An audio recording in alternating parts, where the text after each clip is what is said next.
Seja bem-vindo ao Fala Expert.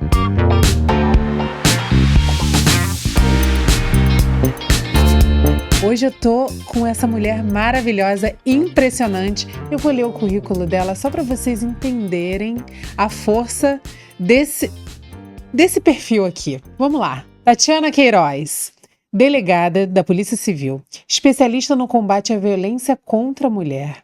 Ela é ouvidora geral da Polícia Civil, especialista em compliance de gênero pela PUC-Rio e palestrante. Tati, eu tô aprendendo tanto com você nesse treinamento, na mentoria que a gente está fazendo hoje de LinkedIn. Eu quero agradecer por você ter aceitado o meu convite. Eu estou me sentindo muito honrada de ter você aqui. E hoje a gente vai falar muito, principalmente para as empresas públicas e privadas, sobre a importância do combate à violência contra a mulher. Seja bem-vinda. Muito obrigada, eu agradeço. Eu não estou aqui sozinha, eu estou com toda as mulheres da Polícia Civil, todas as delegadas que trabalham no enfrentamento à violência contra a mulher, porque hoje, na Ouvidoria Geral, eu continuo trabalhando com o enfrentamento à violência. É uma pauta que eu tenho muita afinidade, eu sou muito cara, né, e muito grata, porque eu sou o que sou por conta de uma delegacia de atendimento à mulher, onde foi a minha primeira titularidade como delegada de polícia. E a gente vai falar um pouquinho sobre isso. E vocês são tão importantes porque são tantas mulheres a cada minuto, né? Nós somos a primeira política pública de enfrentamento à violência contra a mulher. A Polícia Civil, né, do Brasil, no caso Rio de Janeiro, mais especificamente, criou a primeira delegacia da mulher em 1986. Então, e fora alguns movimentos que surgiam naquela época, né, anteriormente, na década de 70, na realidade, eles impulsionaram a Polícia Civil a criar essa delegacia especializada. É no centro, ela existe até hoje.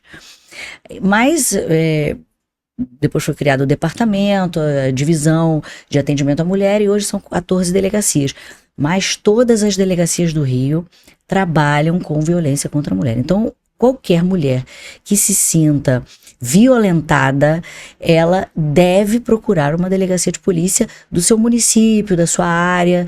Então, hoje, os policiais eles já saem da academia treinados para atendimento à mulher e a pessoas em situação de vulnerabilidade. Tanto psicologicamente quanto fisicamente. Quando eu falo de combate, né, você está ligado diretamente às polícias, a Polícia Civil, Polícia Militar, e hoje eu coloco a Guarda Municipal, que cresce, é a instituição que mais cresce no Brasil, é a Guarda Municipal, que também trabalha com enfrentamento à violência, que eles têm a Ronda Maria da Penha, a Patrulha Maria da Penha. A Polícia Militar também tem a Patrulha Maria da Penha, e quando a gente fala de enfrentamento, a gente fala de uma rede que é a rede de prevenção, né, antes que aconteça o delito, né, porque a polícia está ali naquela flagrância do delito, aquela chama acesa. O flagrante é isso, é chama, né, e depois no pós-traumático. Essa rede de enfrentamento, ela trabalha junto. Então, existe um caminho que aquela mulher percorre, né? Educativo para homens e mulheres, o crime em si, e o pós-traumático, que a gente insere também os homens nesse pós, né? Então, a gente trabalha a família, não é só a mulher. Certo. E tem alguma mudança em relação à classe social, mas basicamente voltada à parte econômica? Existe mais violência contra a mulher em classes mais baixas ou mais elevadas? Não existe essa mudança? Não existe classe social específica que seja mais vítima, que as mulheres sejam mais vítimas. Existem as subnotificações de determinados locais. Então a gente percebe que a renda mensal daquelas mulheres, né, que fazem registros de ocorrência é determinada. Existe uma porcentagem em cima, né? Em outras classes, talvez a gente não consiga enxergar isso por conta da subnotificação. Mas eu cito aqui um exemplo para você. Em 2014, 2015, eu não me lembro agora o ano, nós tivemos uma delegada vítima de feminicídio. Nós tivemos uma juíza vítima de feminicídio. Nós tivemos uma delegada ano passado vítima de feminicídio no estado da Bahia. E assim, você percebe que nós, policiais civis, podemos ser vítimas de violência. Mas, aí eu digo a você, quando você pensa em violência contra a mulher, você já pensa assim, violência em casa, sim, violência doméstica familiar, mas... Cara, a gente pode ser vítima em qualquer lugar. Se eu saio daqui e tô num ponto de ônibus, eu posso ser vítima de importunação sexual. Eu posso ser vítima de estupro. Então, as mulheres, por que a gente deve tratar das mulheres? Primeiro, que são pessoas em situação, nós somos pessoas em situação de vulnerabilidade quando aquilo acontece. Mas nós somos vulneráveis em qualquer lugar, dentro e fora de casa. Porra, as mulheres que trabalham fora, que hoje, graças a Deus, o mercado está totalmente aberto pra gente, elas passam mais tempo no trabalho do que em casa. E no trabalho elas são vítimas de violência. Por essa razão que há um tempo atrás eu comecei a estudar, a me dedicar mais com enfoque na violência contra a mulher no trabalho. Por isso, eu me especializei no compliance. Primeiro foi no gerenciamento de riscos e crises. E, de maneira geral, também como delegada de polícia. Sim. Na época, eu trabalhava na Superintendência de Enfrentamento à Violência contra a Mulher do Estado, da Secretaria da Mulher. Então, um cargo que também a gente percorria todos esses ambientes. E aí eu comecei a querer entender mais sobre isso. A gente trabalhava nos eventos, eu coordenava a campanha do ouvir um não, respeite a decisão nos eventos, então nós íamos, e aí eu me vi precisando de me especializar no gerenciamento de crises, inclusive. E logo depois eu me especializei em compliance de gênero, que é pouco falado. Sim. É pouco falado, muito pouco, mas que é muito importante, porque hoje todas as empresas, públicas, privadas, instituições, elas têm que se adequar a legislações, sim, a protocolos. Agora eu quero te fazer uma pergunta. O que é exatamente compliance de gênero? Que eu sei, mas eu quero que você explique para as pessoas, para que o pessoal de casa entenda, e aí depois a gente vai para a prática, como que as pessoas podem levar esse compliance para dentro das suas empresas. Com certeza, vamos falar sobre isso. Eu vou só resumir, e uma linguagem meio popular. São práticas, diretrizes que a empresa adota para diminuir, para minimizar a desigualdade de gênero dentro da empresa. Todo mundo pensa que não, vamos criar um canal de denúncias somente para as mulheres que são vítimas de violência. Não. O canal de denúncias está dentro dessa diretriz, desse plano. E aí vem a minha experiência, né, como ouvidora geral da polícia, que foi uma opção. Cheguei para o secretário e falei, não, eu quero ir para a ouvidoria, porque lá eu vou aprender um outro viés do enfrentamento à violência contra a mulher e posso trabalhar com a satisfação do cliente, que é isso que é o papel da ouvidoria, que é a reclamação, a sugestão, elogio, enfim. E hoje eu consigo, né, implantar uma comissão, né, de ética, criar um código de ética. Eu consigo mapear os riscos daquela empresa, eu consigo criar um canal de denúncia confidencial, porque a gente tem a questão da confidencialidade e do sigilo, são coisas totalmente diferentes, né? Hoje você tem a lei de proteção de dados que ela impede que os dados daquela vítima, pode ser homem ou mulher, não seja liberado ou acessado com facilidade.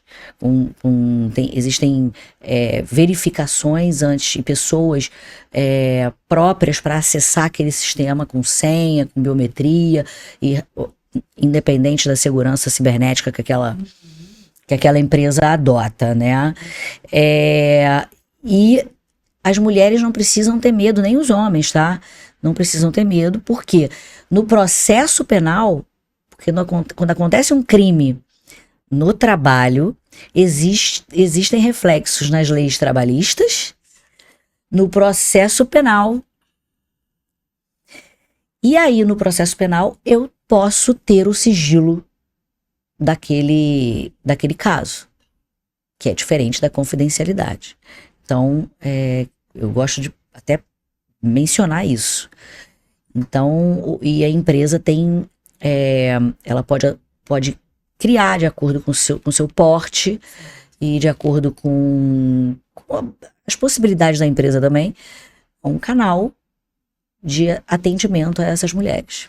Então, se você tem uma empresa de pequeno, médio, grande porte, multinacional, e quer entender como é que funciona esse compliance, procura a Tatiana Queiroz, porque ela vai te dar um caminho sobre como que a sua empresa pode se tornar muito mais segura para as mulheres, né? Inclusive, a gente estava falando essa semana sobre, eu não sabia, ela falou em um outro podcast, eu falei assim, quero falar sobre isso. Você sabia que a mulher que se sentia assediada dentro da empresa, ela não precisa, ela pode fazer uma denúncia dentro da empresa e ela não precisa ir até uma delegacia. A empresa faz como é que funciona isso, de fato? A empresa, ela criando um canal de denúncias, ela pode remeter para a Polícia Civil para registrar o fato, crime, né? E ela pode fazer isso online, porque hoje a gente tem um RO online que funciona com nova tecnologia, novo layout, como toda a Polícia Civil hoje, a polícia está mudando a forma de tratar o crime, enfim. Então, a empresa pode mandar diretamente para a Polícia Civil. Pode fazer o RO, porque é uma ação pública, e aí a gente pode tratar, não depende da vítima. O assédio sexual, sim, a gente depende da vítima. Mas outros crimes, porque as mulheres, o canal de denúncia da empresa, ele não precisa só ser sobre assédio moral, sexual ou discriminação. Caso ela esteja sendo vítima em casa, ela pode denunciar na empresa e ela pode procurar um auxílio psicossocial. A empresa agora, depois com a NR1, ela deve adotar esse protocolo também. Então as empresas hoje, elas não estão olhando só pelo lado da produtividade, da competição, elas estão olhando para os seus funcionários e atendendo os aspectos psicossociais, caso isso aconteça. Porque o assédio moral, a consequência disso é a saúde mental. É a saúde mental. É a saúde mental. E em pesquisa global, as empresas mundialmente perdem mais de 125 bilhões de dólares com o assédio moral no mundo. A produtividade cai 30%.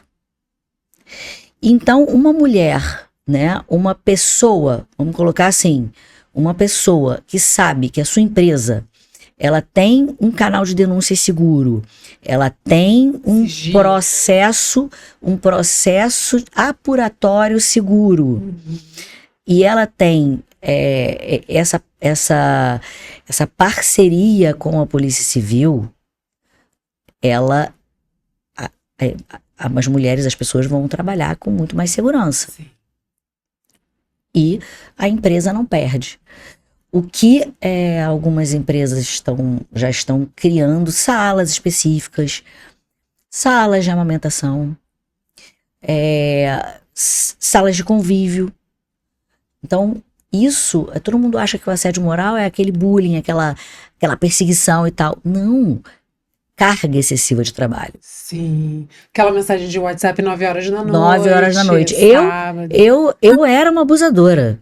Depois que eu descobri que eu estava inserida nesse abuso, a gente criou nosso grupo de 9 às 6 da tarde. Caso aconteça alguma coisa urgente, eu ligo diretamente para a pessoa, ou no grupo de WhatsApp, e deixo um aviso.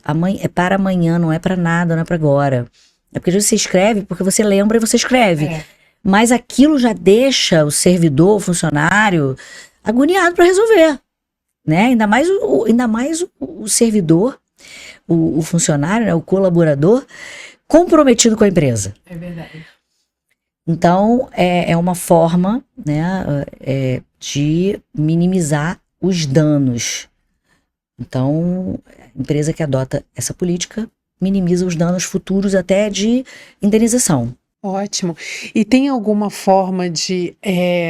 Você nota algum tipo de padrão entre os homens que cometem violência contra a mulher? Homens e mulheres também, que tem mulheres que também são abusadoras, né? São violentas até falando, etc, Forma né? de falar. Forma de falar. Existe algum sinal ou alguns sinais de que a pessoa ou vai cometer ou já é um padrão de comportamento? Não existe um padrão, não existe um perfil, não existe. Hoje, a maior dificuldade do sistema de enfrentamento à violência contra a mulher é o padrão daquele homem que vai cometer o delito contra a mulher. Quais são os requisitos, quais são as características desse homem, por que determinado homem comete aquele crime e outros não, né? Qual é esse perfil desse homem? É a maior dificuldade. Então a gente encontra dificuldade no assédio, também no trabalho. Agora, qualquer tipo de brincadeira que a outra pessoa não consente, que a outra pessoa se sente mal, isso já é um assédio moral.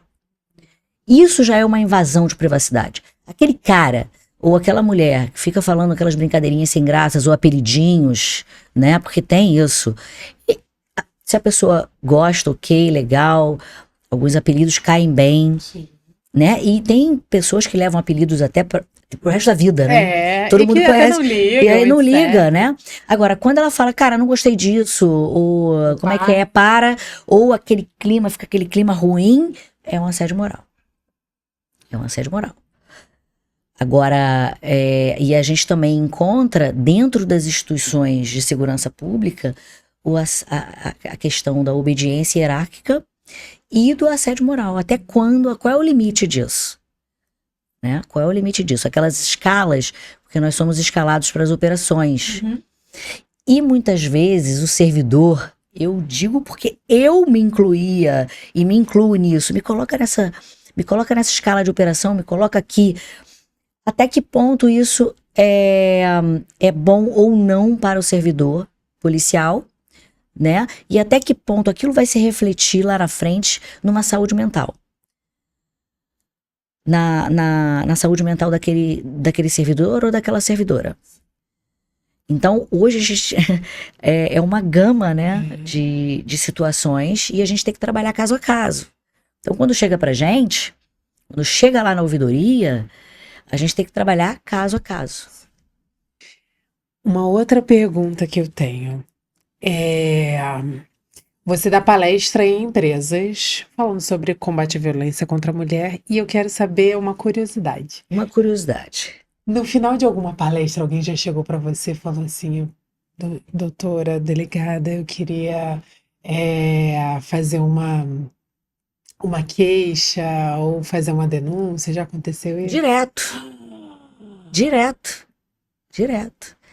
Não só com relação à empresa, mas a vida privada dessa servidora, ou desse empregado, ou dessa colaboradora. Então, tanto assédio sexual como assédio moral, e foi tratado, houve um tratamento. Como também de crimes na intimidade. Por exemplo, estou sendo vítima de violência na minha casa, meu marido, ou então meu ex-namorado está perseguindo, cybercrimes, sempre. Então, é uma característica, esse viés das palestras, dos treinamentos. As delegadas de atendimento, que trabalham em delegacia de atendimento à mulher, elas já trabalham com a prevenção do fato. Então, nós sempre percorremos, né? Eu fui delegada titular de 4 DEANs e depois eu fui diretora das delegacias de atendimento à mulher. DEAN é Delegacia de Atendimento à Mulher. E a gente presta esse serviço, tanto para órgãos públicos quanto para privados. Empresas convidam a gente vai, ministra uma palestra. E hoje, obviamente, com esse crescimento, né, essa visibilidade maior dos crimes de assédio moral e sexual, nós somos convidados para palestrar em empresas e órgãos ainda para falar sobre isso. Sim, vocês são tão necessários. Para falar sobre isso. Eu quero agora um conselho de elevador. Qual seria o conselho que você daria para uma vizinha que você está subindo o elevador, uma pessoa que você tem muito carinho? O que você falaria? Pode? Eu falaria o seguinte, isso não seria nem vizinha, não seria não, mas para homens e mulheres também, pessoas que estão em relacionamentos, vamos lá, não é não. Terminou o namoro, para de perseguir, para de ligar, dá um tempo, isso pode configurar um crime de stalking. Tá num bar, tá num restaurante, chegou numa mulherzinha, né? Chegou num carinha, né? Quando ela fala não, ou ele fala não, não prossiga. É importunação sexual. No trabalho, o cara chegou na funcionária, na colaboradora, se ela falar não, é não. Porque pode configurar um assédio. Então, não é não. Respeite a decisão. Adorei, Tati! E onde é que a gente te encontra? LinkedIn Tatiana Queiroz. LinkedIn Tatiana Queiroz, @delegada Tatiana Queiroz. Tem o meu site, www.delegadatatianaqueiroz.com.br. Na ouvidoria da Polícia Civil também me encontra. Ligue 197 ou fale conosco, ouvidoria@pcivil.gov.br, exatamente, ou no Ouve RJ, que é a plataforma de denúncias, sugestões, elogios do governo do estado do Rio. Ouve RJ. Adorei, Tati, muito obrigada, eu aprendo muito com você, viu? Muito bom. E a gente volta na semana que vem com Fala Expert.